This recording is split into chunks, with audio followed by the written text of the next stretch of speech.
saya akan menjelaskan. Ibu Ina memberikan tugas ke kami untuk membuat kelompok dengan anggota minimal 5 orang. Sudah kami buat, diskusikan bersama anggota ruang lingkup sistem perpustakaan online yang akan dibuat desain relationship diagram. Sudah kita buat juga, dan kita juga punya grupnya untuk membahas terkait ini, ada di sini. Nah, lalu kita lalu di sini ada membuat entity relationship diagram menggunakan visual paradigma. Sudah kita buat juga. Tahapannya kita menonton di link yang diberikan Bu Ina, ya, penjelasan Bu Ina sini sudah kita tonton juga. Sini penjelasan Bu Ina sangat bagus dan membuat kami mudah untuk membuat dan mengerti apa itu visual paradigma dan entity relationship diagram. Selanjutnya kita balik lagi untuk membuat video penjelasan sedang kami buat. Video diupload ke channel YouTube, channel perwakilan masing-masing. Nanti saya yang akan upload video tersebut. Untuk tugas pertemuan 6, Fill Image dan Project ERD Visual Paradigma udah kita kirim juga. Untuk tugas pertemuan 7 sedang kita jelaskan hari ini. Ada catatan, submit post tidak diwakilkan pada ketua kelompok, tapi masing-masing mahasiswa wajib submit pada post. Oke.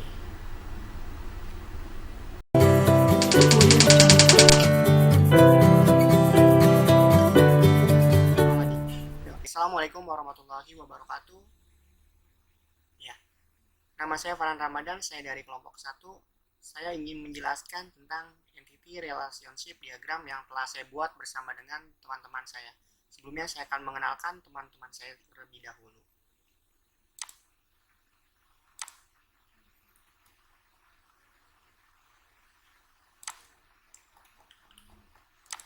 Oke. Ya, di sini Bu Ina memberikan tugas kepada kami untuk membuat entity relationship diagram atau ERD menggunakan aplikasi Visual Paradigma.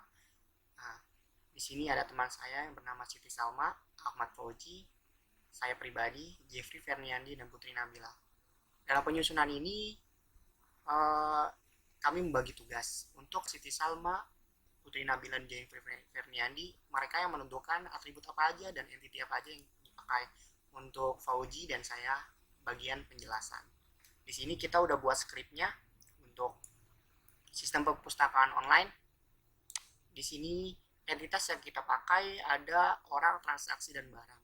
Di orang ada entitas atau kolom atau tabel, mahasiswa, petugas, pengarang, dan penerbit. Di transaksi kita punya peminjaman, pengembalian, dan di barang kita punya buku. Ini seperti yang ada di modulnya Bu Ina. Di sini kita bisa dapat hal atau konsep yang dapat didefinisikan dalam suatu sistem seperti. Nah, di sini kita udah buat ERD-nya.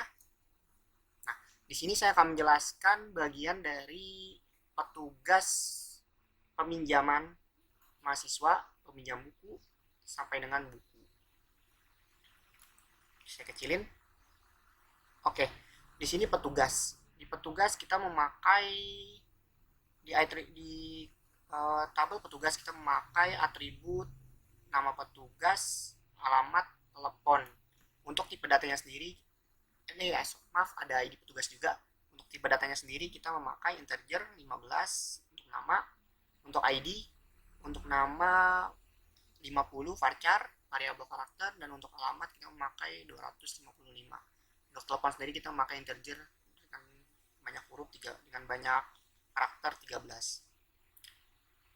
Di sini ada hubungan dengan antara petugas dengan peminjaman, yaitu melayani. Petugas melayani peminjaman. Cardinality-nya yaitu one to many, karena satu petugas bisa melayani banyak peminjaman. Di peminjaman ini, tabel peminjaman, kita memakai atribut mahasiswa, ID peminjaman, petugas ID, tanggal pinjaman, tanggal pinjam, tanggal batas pinjam, dan jumlah buku. Kita bisa lihat sendiri untuk bagian tipe datanya. Nah, di sini kita memakai ada primary key, yaitu yang ID peminjaman paling atas, dan foreign key, mahasiswa NIM, petugas ID. Petugas ID diambil dari sini. Kalau untuk mahasiswa NIM kita ambil dari sini foreign key-nya. Bisa kita lihat di skrip kita untuk bagian peminjaman. Nah, mahasiswa NIM foreign key dari entitas mahasiswa, petugas ID foreign key dari entitas petugas. Selanjutnya kita akan mahasiswa.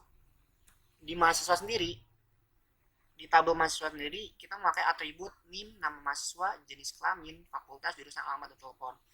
Nah, dari sini kita bakal banyak memakai varchar untuk nama sampai dengan alamat. Untuk NIM sendiri kita memakai integer dan telepon juga memakai integer. Di sini ada hubungan cardinality many to one, yaitu di mana peminjaman dilakukan oleh satu mahasiswa, atau dibalik one to many, dari mahasiswa bisa meminjam banyak. Itu jadi yang melakukan. Lanjut, untuk peminjaman ada peminjaman buku, yaitu ID peminjamannya keberapa, ada ID bukunya, buku ID. Buku ID-nya apa? Di buku ID ini kita lanjut ke bagian tabel buku. Hubungan cardinality-nya many to one. Di buku ini kita memakai atribut banyak.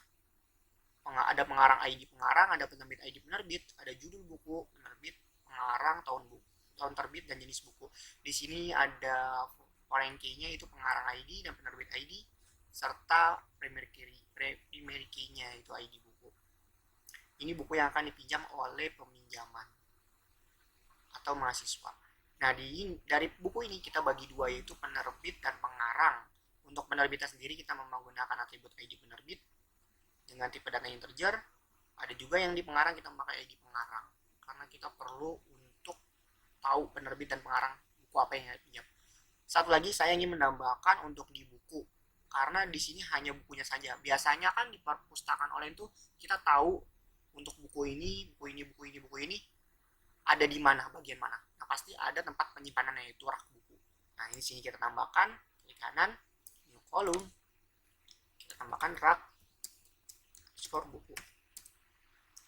Untuk ininya kita edit lagi, yang ini kita delete, tambah, yang ini kita edit,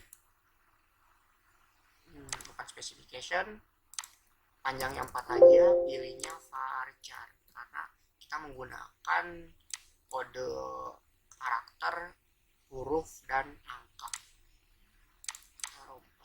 Oke, kita oke. Nah, di sini rak buku varchar. Jadi misalnya ada buku yang di lokasi jauh, bisa jadi kita memakai kode seperti A301, maka dia ada di rak di bagian A, di inian 3, di rak ketiga, yang pertama gitu. Oke, mungkin cukup sekian dari saya. Untuk bagian peminjaman atribut dari tabel peminjaman sampai dengan pengarang itu akan dijelaskan oleh teman saya, yaitu Ahmad Fauzi. Ahmad Fauzi, saya persilakan.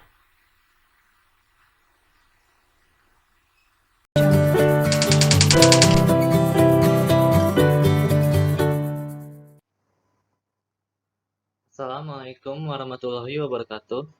Nama saya Ahmad Fauzi dari kelompok 1. Saya di sini akan menjelaskan IRD tentang sistem perpustakaan online. Di sini saya akan menjelaskan entitas pengembalian. Entitas pengembalian di sini mahasiswa melakukan pengembalian. Satu mahasiswa bisa melakukan banyak pengembalian. Di sini entitas pengembalian mempunyai atribut. Yang pertama, ID peminjam. Yang kedua, mahasiswa NIM, petugas ID, tanggal batas pinjam, tanggal pengembalian, jumlah buku, denda, jenis denda. Di sini primary key-nya adalah ID peminjam dan foreign key-nya adalah NIM dari entitas mahasiswa dan ID petugas dari entitas petugas. Di sini petugas melayani pengembalian, yaitu one to many. Satu petugas bisa melayani banyak pengembalian. Di sini entitas petugasnya. Di sini entitas petugas ada atribut ID petugas, nama petugas, alamat, dan telepon. Di sini primary key-nya adalah ID petugas. Berlanjut ke sini. Dari entitas pengembalian ke entitas buku, di sini adalah many to many. Ini tandanya. Dan ini adalah sebuah transaksinya. Di sini entitas buku mempunyai atribut ID buku, pengarang ID, penerbit ID, judul buku, penerbit, pengarang, tahun terbit, jenis buku, dan rak buku. Di sini primary key-nya adalah ID buku. dan foreign key-nya adalah pengarang ID pengarang dari entitas pengarang dan ID penerbit dari entitas penerbit. Di sini banyak buku. Di sini entitas penerbit, satu penerbit bisa menerbitkan banyak buku. Dan di entitas pengarang, satu pengarang bisa mengarang banyak buku juga. Di sini entitas penerbit mempunyai tiga atribut. Yang pertama ID penerbit, nama penerbit, dan alamat. Dan entitas pengarang mempunyai tiga atribut juga. Yang pertama ID pengarang, nama pengarang, dan alamat. Dari sini saya sudah menjelaskan tentang IED. Jika ada kata-kata yang salah atau kekurangan yang salah atau saya kurang salah menyebutkan, mohon dimaafkan. Sekian dari kelompok 1 tentang penjelasan IED Sistem Perpustakaan Online. Kami mengucapkan wassalamualaikum warahmatullahi wabarakatuh. Terima kasih.